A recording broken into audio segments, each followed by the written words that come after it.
Olá, meus queridos irmãos e amigos, um bom dia na paz de Cristo Jesus. Nossa reflexão continua na Palavra de Deus, no livro de Êxodo, capítulo 3. Agora estaremos lendo o versículo 13.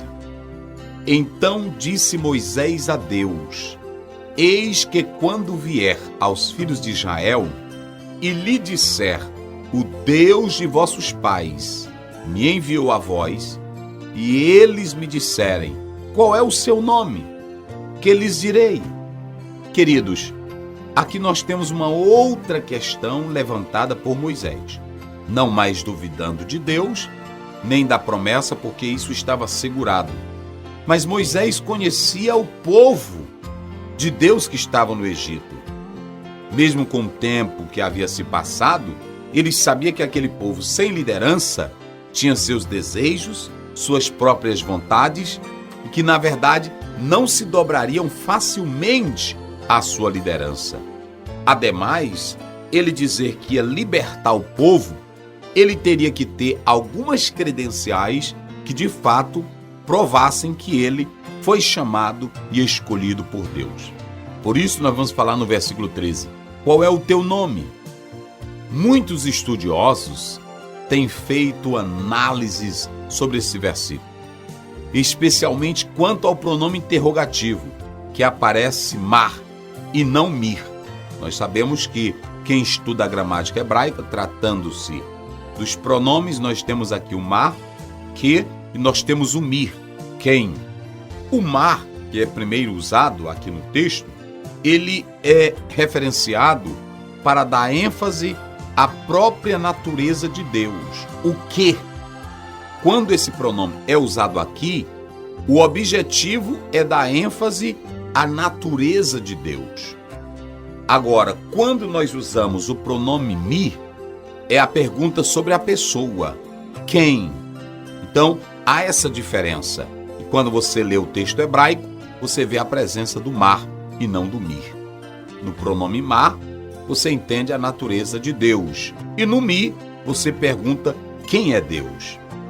É importante entender que os israelitas que viviam no Egito jamais faziam vista grossa para com o nome de Deus. Mas essa colocação de Moisés é porque ele tinha consciência que todos iriam querer saber que tipo de nova revelação era essa que ele estava apresentando. Com qual título, na verdade, ele iria se apresentar ou aparecer àquele povo. Então, o povo que estava lá no Egito, eles oravam a Deus, buscavam a Deus. Eles não desconheciam a Deus, mas tantos quantos aparecessem, eles queriam saber como Deus se revelou, como Deus se apresentou, com que título Deus se manifestou. Um exemplo clássico está no livro de Gênesis, no capítulo 16, versículo 3. Veja o que diz a palavra do Senhor. Assim tomou Sarai, mulher de Abrão, a Agar, egípcia, sua serva, e deu-a por mulher a Abrão, seu marido, ao fim de 10 anos que Abrão habitara na terra de Canaã.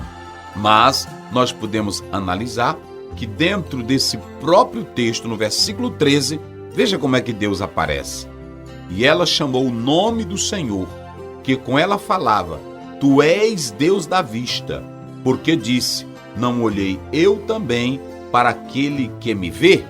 Então perceba que é assim que Deus se manifesta a Agar, o Deus da vista, o Deus que vê. Isso é interessante, atentar para essa particularidade. Então Moisés, ele quer saber o nome com o qual Deus estava se revelando a ele, para ele manifestar isso à nação de Israel, o que era registrado e posteriormente para se apresentar à nação de Israel. Todas as vezes que Deus se apresentava com um título diferente, isso era registrado e posteriormente honrado, estudado por toda a geração dos hebreus para aumentar mais e mais a fé e ter uma noção mais clara e precisa sobre Deus e a sua ação salvadora.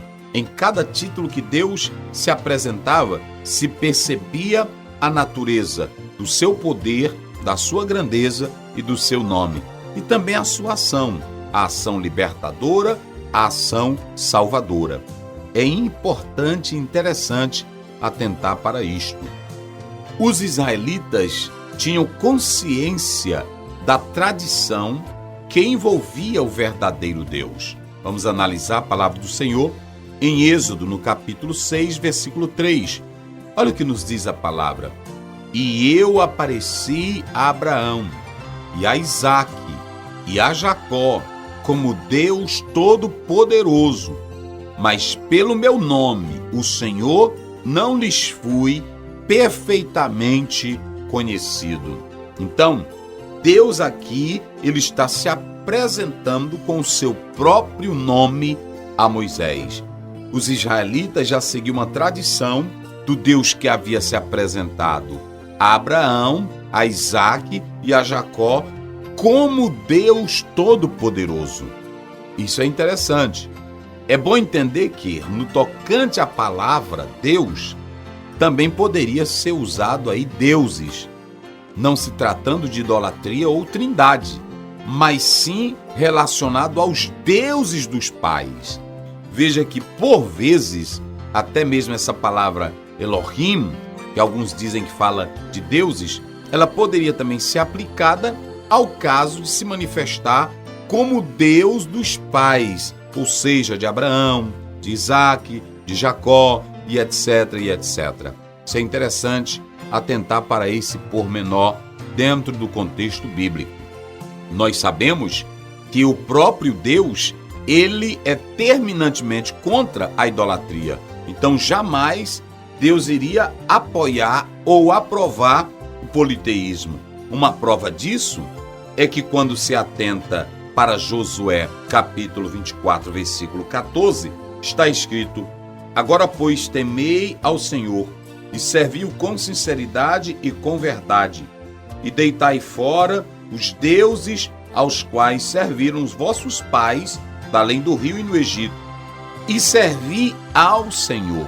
Então você tem aqui uma ideia clara, nítida, de que Deus jamais apoiaria o politeísmo, apoiaria a idolatria. Não, ele é a favor unicamente de se adorar o seu santo nome. Israel é contra a idolatria porque eles vão recebendo uma tradição de que somente a Deus se deveria adorar, honrar e servi-lo de todo o coração. Por exemplo, quando nós lemos Êxodo, no capítulo 20, em se tratando dos decálogos, os 10 mandamentos, está escrito, 22, eu sou o Senhor, teu Deus, que te tirei da terra do Egito e da casa da servidão. Verso 3, não terás outros deuses diante de mim.